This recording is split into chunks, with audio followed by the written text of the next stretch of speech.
السلام عليكم ورحمة الله وبركاته.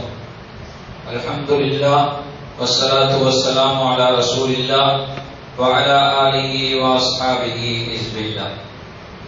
கண்ணியத்திற்குரிய அல்லாஹ் நல்லடியார்களே, நாம் தொடர்ந்து இந்த அதிகாலை சிந்தனை வழியாக அண்ணல் நபி ஸல்லல்லாஹு அலைஹி வஸல்லம் அவர்களின் அருமை வரலாற்றை அதன் படிப்பினைகளோடு பார்த்து வருகிறோம். சமீபமாக நபிகள் நாயகம் ஸல்லல்லாஹு அலைஹி வஸல்லம் அவர்கள் தாயிஃபுக்கு சென்று வந்த நிகழ்வை நாம் கேட்டோம். திரும்பி வருகிற வழியில் ஒரு கிறிஸ்தவர் நபிகள் நாயகம் ஸல்லல்லாஹு அலைஹி வஸல்லம் அவர்களை சந்தித்து இஸ்லாத்தை ஏற்றுக்கொண்டார். அவர் பெயர் அத்தாஸ் ரலியல்லாஹு அன்ஹு.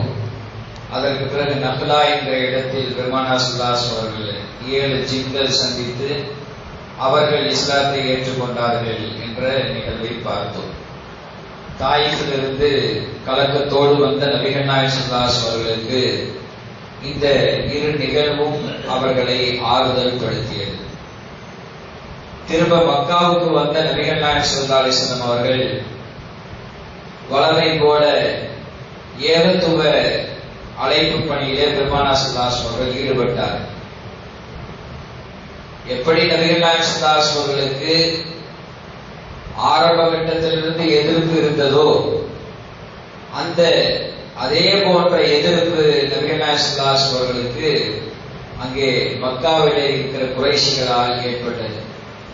இப்போது கூடுதலாக அவர்கள் பெருமானார் ஸல்லல்லாஹு அலைஹி வஸல்லம் அவர்களை தாக்க ஆரம்பித்தார்கள், அவர்களுக்கு இடையூறு கொடுக்க ஆரம்பித்தார்கள்.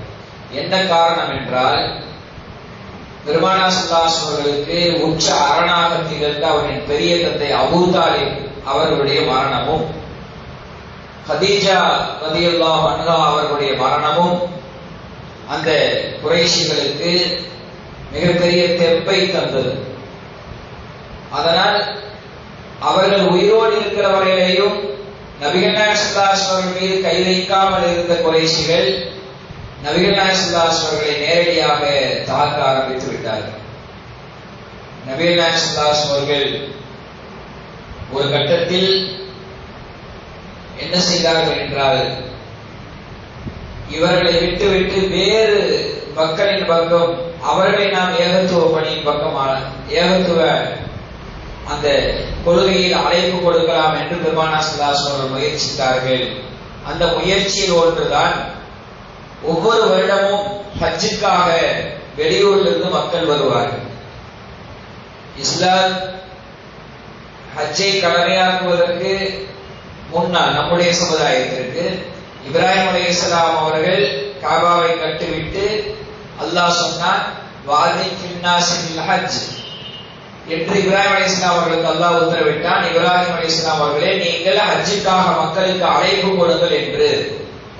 அப்படி இப்ராஹிம் அலைஹிஸ்ஸலாம் அவர்கள் அழைப்பு கொடுத்தார்கள். அதிலிருந்து மக்கள் சாலை சாலையாக ஹஜ் என்கிற வணக்க வழிபாட்டை செய்து கொண்டிருந்தார்கள். இப்ராஹிம் அலைஹிஸ்ஸலாமுடைய காலத்திலே என்ன ஹஜ்ஜின் வழிமுறை இருந்ததோ அதிலிருந்து ஒவ்வொரு சமுதாயமும் தங்களுக்கு தோதுவாக அந்த ஹஜ்ஜுடைய அமலை மாற்றி மாற்றி செய்து கொண்டிருந்தார்கள். அப்படி ஹஜ்ஜுக்காக பல ஊர்களிலிருந்து மக்கள் வருவார்கள். சரி, அவர்களையாவது இஸ்லாத்தின் பக்கம் அழைக்கலாம் என்று பெருமானார் ஸல்லல்லாஹு அலைஹி வஸல்லம் கவனம் அப்படி திரும்பியது. ஆயிஷா ரலியல்லாஹு அன்ஹா அவர்கள் அறிவிக்கிறார்கள், அன்றைய ஹஜ் எப்படி இருந்தது என்பதை. கானத் குரைஷுன் வமன் தான தீனஹா யகிஃபூன பில் முஸ்தலிஃபா. அதாவது ஹஜ்ஜுடைய அமல்களிலே ஒன்று அரஃபாவிலே பகலில் தங்குவது, அதற்கு பிறகு முஸ்தலிஃபாவிலே இரவில் தங்குவது. இது ஹஜ்ஜுடைய அமல்களிலே ஒன்று. ஆனால் குறைஷிகள் மாத்திரம் என்ன செய்வார்கள் என்றால், அவர்கள் முஸ்தலிஃபாவிலே பகலில் தங்குவாங்க.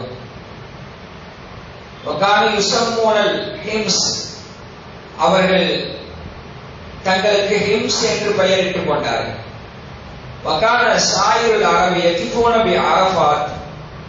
மற்ற அரபு சமுதாயம் எல்லாம் அரஃபாவிலே பகலிலே தங்கிவிட்டு முஸ்தலிஃபாவிலே வந்து இரவிலே தங்குவார்கள். இந்த குறைஷிகள் மாத்திரம் இரவிலே முஸ்தலிஃபாவிலே, அதாவது பகலிலே முஸ்தலிஃபாவிலே தங்குவார்கள்.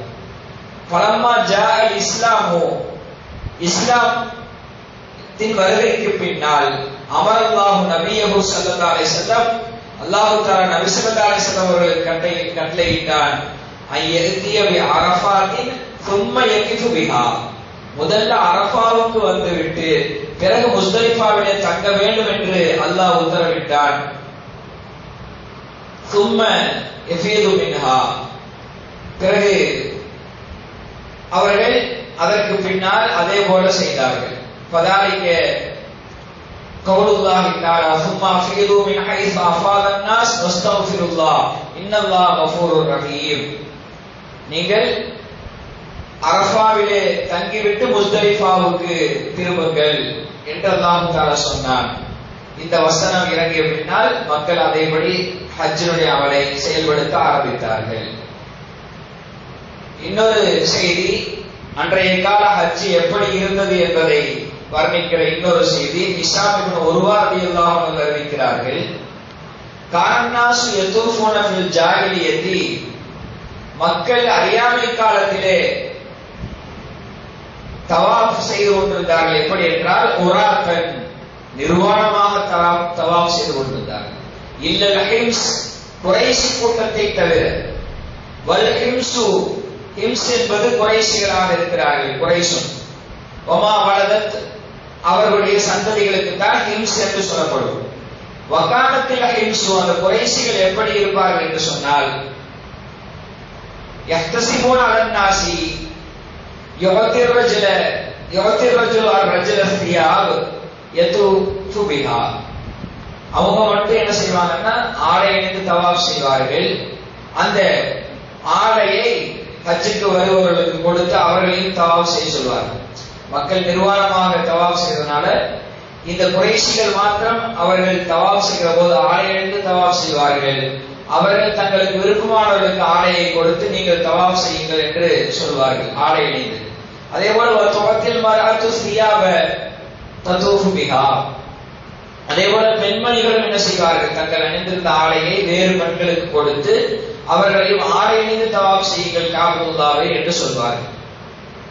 வமன்னம் யோத்தியில் ஹிம்சு யாருக்கு அந்த குறைஷிகள் ஆடை கொடுக்கவில்லையோ தாஃபில் வைத்திய ஒரு முறியாளன் அவர்கள் என்ன செய்வார், நிர்வாணமாக அவர்கள் தவாஃப் செய்வார்கள். வகான யஃபீது ஜமாஅத்துன் அலா அரஃபாத் வ யஃபீது ஹிம்சு மின் ஜுமா. அதாவது மக்களினுடைய கூட்டம் எல்லாம் அரஃபாவிலே பகல்ல தங்கிட்டு அதுக்கப்புறம் முஸ்தலிஃபாவிலே இரவிலே தங்குவார்கள். ஆனால் இந்த குறைஷிகள் மாத்திரம் முஸ்தலிஃபாவிலே பகலில் தங்குவார்கள். அப்படிப்பட்ட வித்தியாசமான நடைமுறைகள் எல்லாம் ஹஜ்ஜிலே இருந்தது. இன்னொரு செய்தி ஆயிஷா ரலியல்லாஹு அன்ஹா அவர்கள் அறிவிக்கிறார்கள், இது முஸ்லிமிலே பதிவு செய்யப்பட்டிருக்கிறது.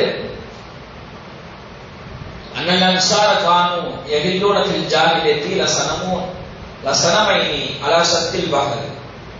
அன்சாரிகள் மதீனாவாசிகள் இஸ்லாத்துக்கு வருவதற்கு முன்னால் அவர்கள் கடலின் ஓரத்திலே 2 சிலைகளை வைத்து வழிபாடுகள் செய்துவிட்டு வருவார்கள். யுகாலுஹுமா அசாஃப் வ நாயிலா. ஒரு சிலைக்கு பெயர் அசாஃப், இன்னொரு சிலைக்கு பெயர் நாயிலா. ثم يجيئون فيطوفون بين الصفا والمروه. அவர்கள் பிறகு அந்த வழிபாடுகளை நடத்தி முடித்து விட்டு வந்து சஃபா மர்வாவுக்கு இடையிலே அவர்கள் அதாவது தவாஃப் அதாவது சஅய் என்கிற அமலை செய்வார்கள். ثم يحلقون அவர்கள் பிறகு மொட்டை எடுத்துக் கொள்வார்கள். பலம்மா ஜாஅல் இஸ்லாமு இஸ்லாம் வந்த பின்னால் கரிஹு அன் யதூஃபு பைனஹுமா இல்லதி கானு யஸ்னஊன ஃபில் ஜாஹிலியா. இஸ்லாத்திலே வருகைக்கு பின்னால் அவர்கள் அந்த சஃபா மர்வாவுக்கு இடையிலே அந்த தொங்கோட்டம் போடுவதை வெறுத்தார்கள். ஏனென்றால் இஸ்லாத்தின் ஆரம்ப காலத்திலே அவர்கள் சிலையை வழிபட்டு விட்டு வந்து அவர்கள் அந்த சஃபா மர்வாவுக்கு இடையிலே தொங்கோட்டம் ஓடிக்கொண்டிருந்தார்கள். இதை இப்படிப்பட்ட செயலை செய்ததால் இஸ்லாத்தின் வருகைக்கு பின்னால் அதை செய்வதற்கு வெறுத்தார்கள். அப்போது காலத்து ஆயிஷா நாயகி சொல்கிறார்கள், ஃபஅன்ஸலல்லாஹு அஸ்ஸ வஜல் இன்ன ஸஃபா வல் மர்வத மின் ஷஆயிரில்லாஹ் ஃபமன் ஹஜ்ஜல் பைத்த வஅதமர ஃபலா ஜுனாஹ அலைஹி அன் யத்தவஃப பிஹிமா வமன் ததஅவ கைரன் ஃபஇன்னல்லாஹ ஷாக்கிருன் அலீம். அல்லாஹ் சொன்னா சஃபா மர்வா என்கிற அந்த 2 மலைகளும் இருக்கிறது. அது அல்லாஹ்வின் அடையாள சின்னங்களில் ஒன்று. யார் ஹஜ்ஜை செய்கிறாரோ, அதே போல யார் உம்ரா செய்கிறாரோ அவர்கள் அதை வலம் வர வேண்டும், அதை வலம் வர வேண்டும் என்று அல்லாஹ் தஆலா சொல்லுகிறார். இந்த வசனம் இறங்கிய பின்னால் அந்த மதீனா வாசிகள் அதே போல அந்த சஃபா மர்வாவுக்கு இடையிலே தொங்கோட்டம் என்கிற அமலை செய்தார்கள். இஸ்லாத்திற்கு முன்னால் அவர்கள் சிலையை வழிபட்டு விட்டு வந்து அதை செய்தார்கள்.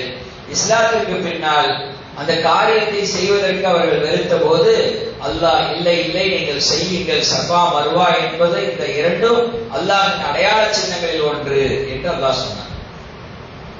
சரி, இப்படித்தான் அன்றைய காலத்திலே இஸ்லாம் வருவதற்கு முன்னால் ஹஜ் என்பது ஒவ்வொரு விதமாக அவர்கள் செய்து கொண்டிருந்தார்கள்.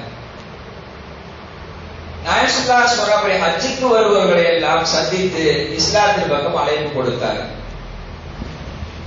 அப்படி யஸ்ரிபில் இருந்து 6 பேர்கள் வந்திருந்தார்கள், ஹஜ் செய்வதற்காக வந்திருந்தார்கள். அவர்களை நாயகம் ஸல்லல்லாஹு அலைஹி வஸல்லம் அவர்கள் மினாவிலே சந்தித்து அவர்களுக்கு இஸ்லாத்தை எடுத்துச் சொன்னார்கள்.